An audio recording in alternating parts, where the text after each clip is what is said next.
Google ഇപ്പോൾ എത്ര മൃതദേഹങ്ങൾ വിട്ടുകൊടുത്തു എന്ന് സ്ഥിരീകരിക്കാൻ കഴിഞ്ഞിട്ടുണ്ട്? ഈ ആശുപത്രിയിലുള്ള ചികിത്സയിലുള്ളവരുടെ സ്ഥിതിയെക്കുറിച്ച് ഡോക്ടർമാർ എന്തെങ്കിലും മെഡിക്കൽ ബുള്ളറ്റിൻ ഇറക്കിയിട്ടുണ്ടോ? കൂടുതൽ രാഷ്ട്രീയ നേതാക്കൾ അങ്ങോട്ടേക്ക് വന്നു. നേരത്തെയും ചോദിച്ചിരുന്നു, ടി വി കെയുടെ ആരെങ്കിലും ഏതെങ്കിലും പ്രാദേശിക പ്രതിനിധികളെങ്കിലും അവിടെ കണ്ടുമുട്ടാൻ ഗൂഗിളിന് കഴിയുന്നുണ്ടോ? അവസാനമായി ഇപ്പോൾ നമുക്ക് മനസ്സിലാക്കാൻ കഴിയുന്നത് 23 പേരുടെ മൃതദേഹങ്ങൾ വിട്ട് നൽകി കഴിഞ്ഞു എന്നുള്ളതാണ്. ഇപ്പോഴും പോസ്റ്റ്മോർട്ടം നടപടികൾ പുരോഗമിക്കുന്നുണ്ട്. 23 പേരുടെ മൃതദേഹങ്ങൾ ഇതിനോടകം തന്നെ വിട്ട് നൽകി എന്നുള്ളതും നമ്മൾ മനസ്സിലാക്കുന്നുണ്ട്. ഇപ്പോൾ ഏകദേശം 51 പേർ 3 ആശുപത്രികളിലായി ചികിത്സയിലുണ്ട്. അതിൽ 17 പേർ ഗുരുതരാവസ്ഥയിൽ ആണുള്ളത്. അവർ ഇവിടെ ഈ കരൂർ മെഡിക്കൽ കോളേജിലും ചികിത്സയിലുണ്ട്.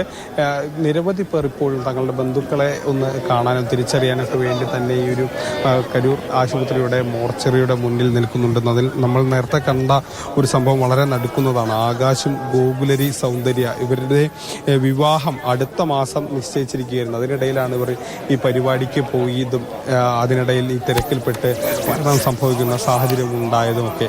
അപ്പോൾ അത്രമാത്രം വേദനിക്കുന്ന ആ ഒരു സാഹചര്യമാണ്. ആ സാഹചര്യത്തിലൂടെയാണ് ഓരോരുത്തരും കടന്നു പോകുന്നതെന്ന് നമുക്ക് പറയാതെ വയ്യ. ഇപ്പോൾ നിരവധി പേർ ഇങ്ങനെ ഇവിടേക്ക് വരുന്നുണ്ട്. പലരുടെയും ബന്ധുക്കളൊക്കെ തന്നെ വരുന്നുണ്ട്. ഒറ്റ കാര്യം, ആകാശിന്റെ ഒരു സെൽഫിയാണ് നമ്മൾ മറുഭാഗത്ത് കാണുന്നത്. ഗൂഗിൾ തുടർന്നോളൂ, ദൃശ്യത്തെ കുറിച്ചൊന്ന് പറഞ്ഞു. തീർച്ചയായും അത് വളരെ വേദനിപ്പിക്കുന്ന ഒരു കാഴ്ചയാണ്. ആകാശും ഗോകുലരി സൗന്ദര്യ അങ്ങനെ ഇവരുടെ കുടുംബത്തിലെ ഇവരുടെ വിവാഹമാണ് തീരുമാനിച്ചിരുന്നത്. അതിനിടയിൽ വളരെ അപ്രതീക്ഷിതമായി പരിപാടിയിൽ ഇവർ പോവുകയും മരിക്കുകയും ചെയ്യുന്ന ഒരു സാഹചര്യം ഉണ്ടാകുന്നു. അതേസമയം തന്നെ നമ്മൾ ഇതുപോലെ പല കാഴ്ചകളും കണ്ടു. ഇതിനിടയിൽ ഞാൻ ഇവിടെ ആദ്യം വന്നപ്പോൾ കണ്ടത് ഒരു 1.5 വയസ്സുകാരൻ അവൻ ജീവൻ നഷ്ടപ്പെടുന്ന ഒരു സ്ഥിതിയാണ്.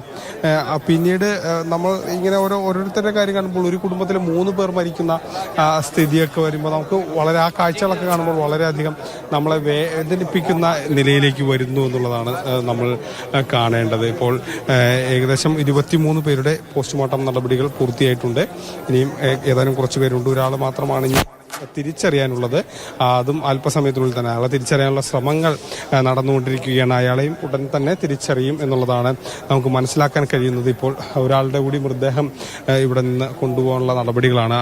അപ്പോൾ അങ്ങനെയാണെങ്കിൽ ഒരുപക്ഷെ 24 പേരുടെ മൃതദേഹങ്ങൾ ഇവിടെ നിന്ന് കൊണ്ടുപോയി എന്ന് നമുക്ക് പറയാൻ കഴിയും. ഇനിയും പോസ്റ്റ്മോർട്ടം നടപടികൾ ഇപ്പോഴും പുരോഗമിച്ചുകൊണ്ടിരിക്കുകയാണ്. ഒരേ സമയം 4 പേരെ പോസ്റ്റ്മോർട്ടം ചെയ്യുന്ന ക്രമീകരണം ഏർപ്പെടുത്തിയിട്ടുണ്ട്. ഇപ്പോൾ ഇത്ര പെട്ടെന്ന് ഈ പോസ്റ്റ്മോർട്ടം നടപടികൾ പുരോഗമിക്കാൻ കാരണം ഇന്നലെ രാത്രി മുതൽ തന്നെ പോസ്റ്റ്മോർട്ടം നടപടികളുമായി മുന്നോട്ട് പോകാൻ സർക്കാർ നിർദ്ദേശം നൽകിയിരുന്നു. അതിന്റെ അടിസ്ഥാനത്തിലാണ് ഇതനുസരിച്ചുള്ള നടപടിക്രമങ്ങളുമായി മുന്നോട്ട് പോയത്. ഇപ്പോൾ വലിയ ഒരു ജനക്കൂട്ടം ഈ മോർച്ചറിക്ക് മുന്നിൽ നിൽക്കുന്നുണ്ട് എന്നുള്ളതാണ്. എന്നാ ആച്ച് உள்ள இருக்கிறாங்க. எங்கள் தம்பி பையன் கூட ஒரு பையன் உள்ளதான். ഇന്നലെ അല്ല മൂച്ച് തിണറിൽ ഇറந்தது. நம்ம ஏரியெல்லாம் மிதிச்சு மூச்சு திணறு இறந்தது தான். ஏரியா எங்க வந்து தாந்தோணி மலப்பம். ஆமாம் உள்ள இருக்கும். நான் போகல.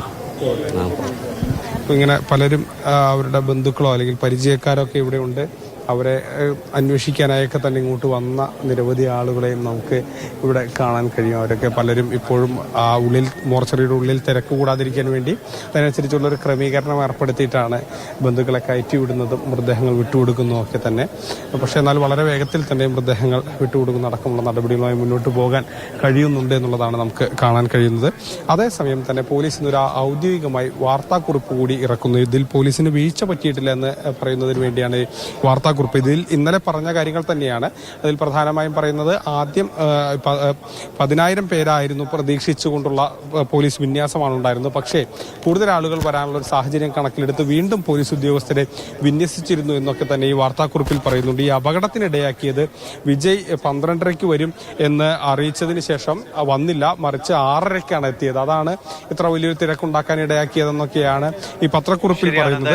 പക്ഷേ ഈ പരിപാടിക്ക് പാർട്ടിയുടെ നേതൃത്വത്തിന്റെ ഭാഗത്തുണ്ടായ വലിയ വീഴ്ച ഈ ദുരന്തത്തിന് കാരണമായ നേരത്തിൽ യാതൊരു തൊട്ടടുത്ത വിൻഡോയിൽ കാണുന്ന 2 പേരും ദിവിഷെ അവര് ഏറ്റവും ഒടുവിൽ ഒരുമിച്ചെടുത്ത സെൽഫിയാണ്. ഇരുവരുടെയും വിവാഹമായിരുന്നു അടുത്ത മാസം. അതാണ് അമ്മ പറഞ്ഞു കരഞ്ഞതും.